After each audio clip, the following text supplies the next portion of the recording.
Okay, hi everyone. Welcome to our daily youth wrap up.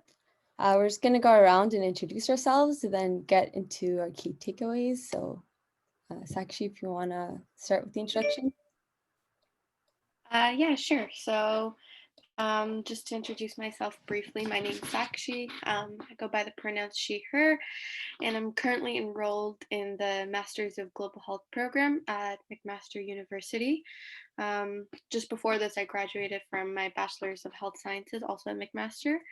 Right now, in terms of just affiliations, I'm also involved in GHSIPS as the vice chair, which is the Global Health Students and Young Professionals Summit.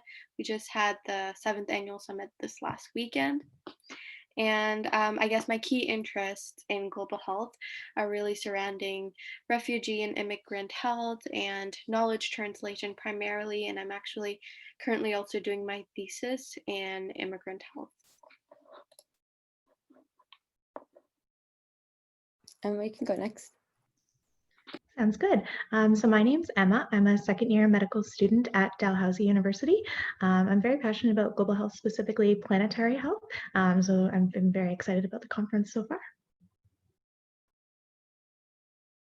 Awesome.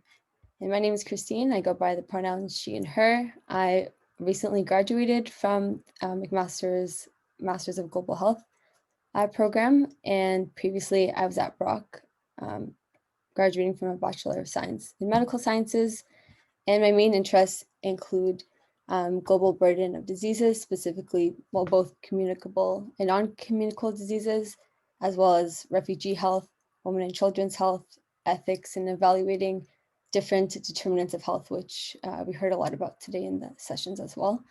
And also, I am affiliated with the Canadian Coalition for Global Health Research, specifically as the student chapter support executive for the Students and Young Professional Network. So it's really interesting with this whole idea of mentorship and kind of bringing forth different mentors and ideas like that for the future. So now we can go into the different sessions and what we got out of it for the morning. Emma, if you want to start with what you got out of the morning sessions. Yeah, so I attended the plenary this morning, and then for the breakouts, I went to the symposium on the strengthening health systems at the local level, which I really enjoyed because I kind of really like the local applications to things and how you can kind of work at home to accomplish something in a global health standpoint, particularly the first presentation looking at the midwives one was very interesting for me. I don't know if anyone else attended that session.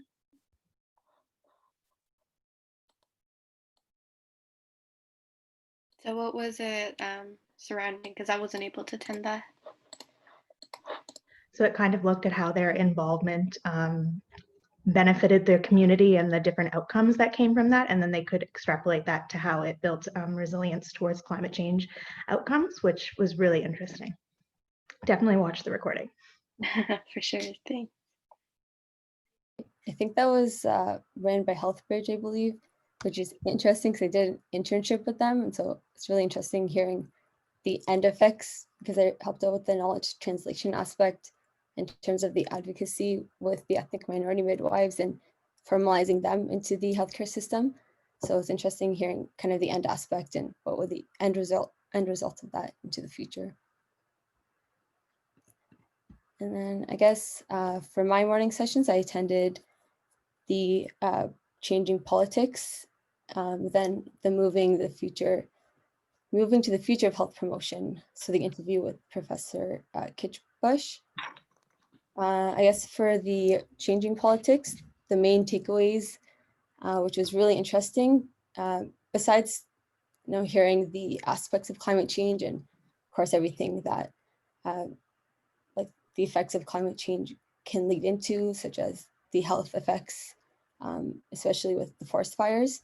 I think something key that was in the discussion there was how young people can channel the future of climate change specifically, and also in terms of the advocacy and representation needed. So Dr. Susan McDonald was on this talk and she talked a lot about Indigenous health and specifically how there needs to be more representation of women and Indigenous people in order to dismantle the structures of power, racism, which are all perpetual issues that have existed and will continue to exist. And if there are representatives at the table, then they can help take this forward. And I think that's such an interesting concept, especially amongst the young population to think about for the future.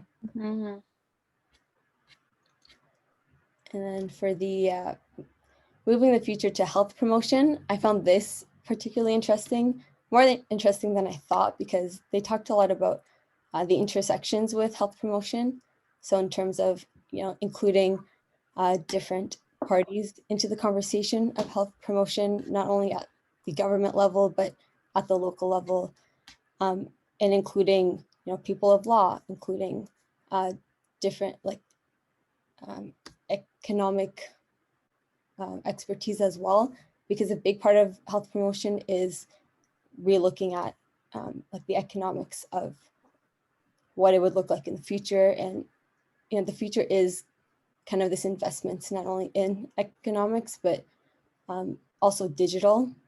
And so a big part of this discussion was talking about digital transformation, trying to improve on digital literacy as well as health literacy.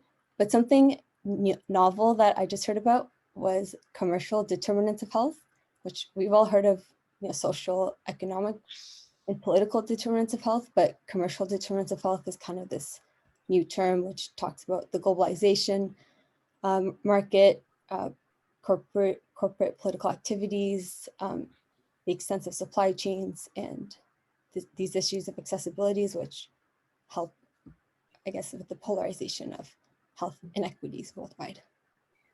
That's interesting because I was in this afternoon session and I jumped from one to the other. And the first one I was in, I can't remember the name now, but it briefly talked about digital literacy and how after COVID-19, it's incredibly important in the context of misinformation. Because if you have all these diverse populations, just one stream of information planned by one sort of perspective isn't enough. It's like if you have a diverse population, you also need a diverse way to plan to disseminate this information so that people are getting credible and reliable information.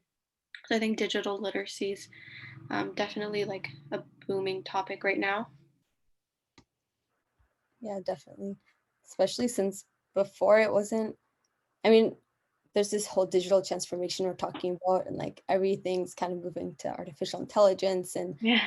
digital all over. I had to get a new MacBook the other day because my old MacBook didn't work, things like that.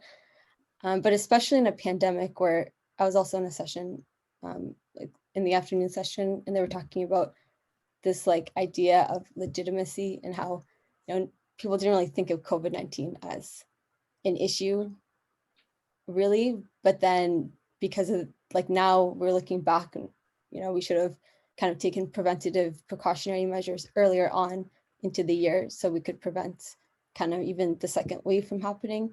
Mm-hmm. But a huge aspect of that is digital literacy, and even moving online. A lot of countries and political systems had issues going digital as well. Yeah, and even I guess the way we move online, it's like we need to have some sort of centralized way to disseminate reliable information. Because one thing I found was with the pandemic, there's all these different sources now. The public doesn't necessarily know what's credible, what's not. So I guess even promoting what the credible sources are to the public is important. Mm-hmm. We just got a little question in the chat. If you guys wouldn't mind identifying which sessions we're talking about for the afternoon, if you guys remember the names or what time they were at.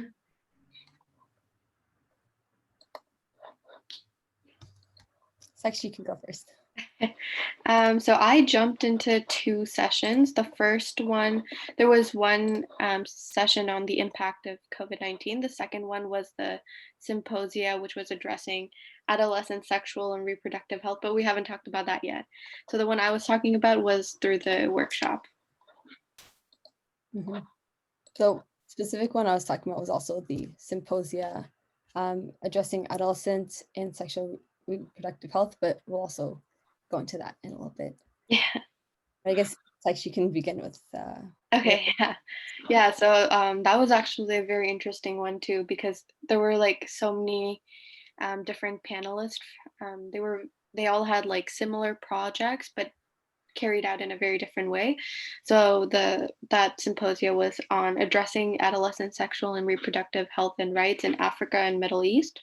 So it was just talking about the lessons that they learned from the field. So there were several different panelists. I'll just highlight some key things that I found really interesting. So one of them that I found really interesting talked about specifically not the results that came out of the project, but more so the dilemmas that were faced on the side. So some of the dilemmas involved, like when they were looking at demographic data, they found that all these participants had poor mental health. So, like ethically, if you're thinking about that, you as a researcher, you do want to do something about that. You don't want to just like say, hey, they have poor mental health and let it go. So there were all these dilemmas when conducting these research projects in that area that you need to consider and sort of you can't just like let by. So there's that ethical aspect, and then there's that social aspect that, oh, maybe it's causal to the environment or something like that, needs more research in there. So what to really do about that information was I thought very interesting, because oftentimes when you see that research is being done there, you don't think about the side like instances that you notice. Like, for example, this was not even part of the bigger research project, but it was something that it can't just like let go. So yeah. How did you find that, Christine?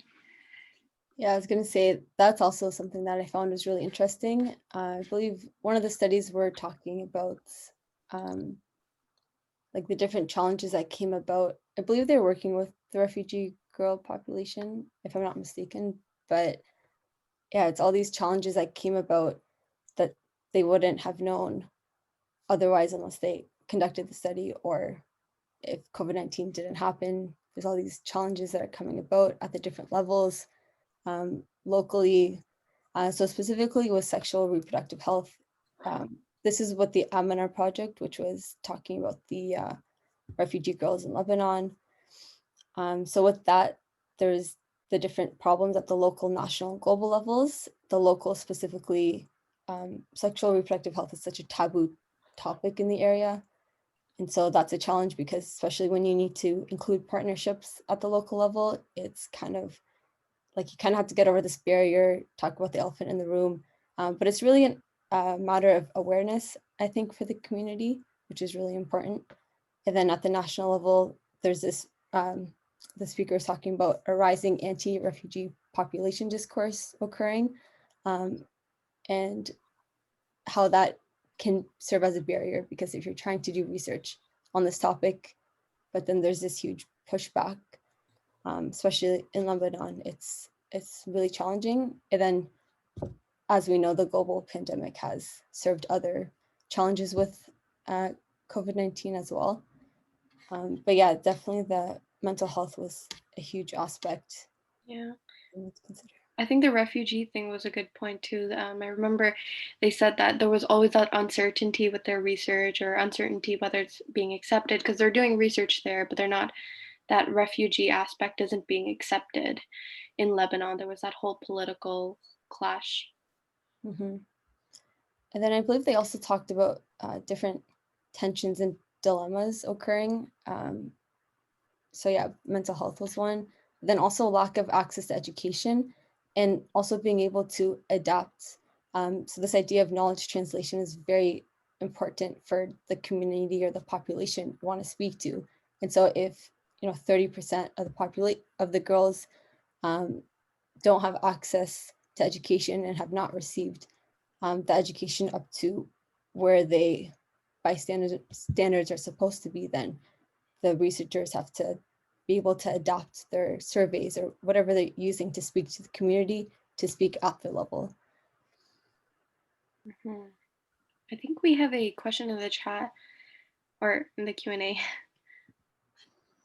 That's an interesting one. Anyone? So the question is, could we have prevented the pandemic from happening? I don't know if we can necessarily say prevent it from happening completely, but I do think the measures that we have taken help kind of prevent the outcomes of it and how many cases and things like that we're seeing and the wave trajectory with the whole flattening the curve and how we made such an effort towards that. So I think we can kind of influence the outcome, but I don't think we could have prevented it entirely from happening.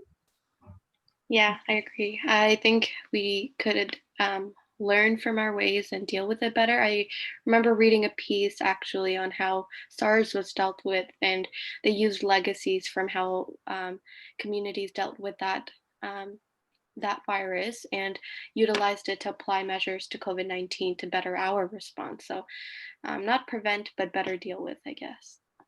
Mm-hmm. And I think we can also talk about like how we can prevent future pandemics and things like that by looking at our relationship with the natural world and kind of how often we're going to see outbreaks like this coming on.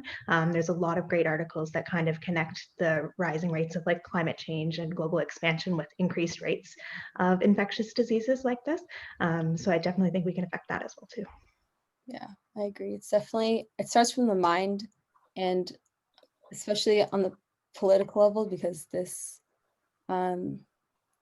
sort of pandemic comes about from many different intersects, including at the government level, and it's a lot of political push forth, especially like with the concept and seeing it as an important topic to approach. So yeah, definitely I think starts at the political level, but also, you know, everyone as citizens can do their part to push forth. Like if we think at the very beginning that COVID-19 was an important issue, and as we saw it was, then perhaps we could have done more at the very beginning to put that idea into the political leader's mind to help us proceed forward with the pandemic. And then if there's anything from the last session, which I attended, the Symposium, the Politics of Pandemics, kind of goes into that, where we need to put the governments in the driver's seat, which was kind of the main takeaway from that. And I think that comes about with like allowing them to advocate for the citizens by, you know, having them be advocates for us and listening to our ideas and putting that on the political agenda.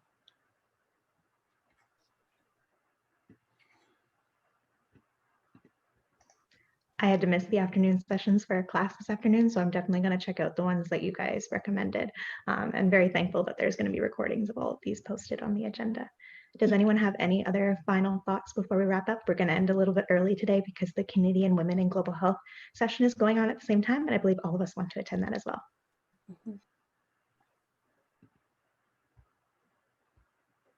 I'm just going to say I'm thankful also for the digital, I guess, transformation, because now everything's recorded and now nobody has to miss sessions. Very good for accessibility. And when there's multiple sessions scheduled at the same time and you want to attend all of them, you can pick one and watch the rest later. So that's kind of one perk for this conference. Yeah.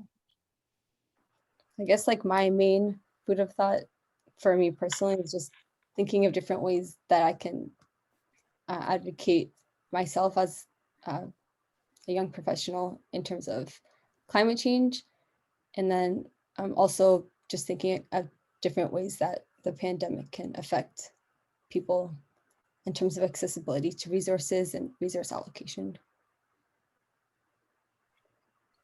Yeah, I think that that was one of my biggest takeaways too, the impact of the pandemic in terms of accessibility, as well as mental health, as we saw, was a huge one as well.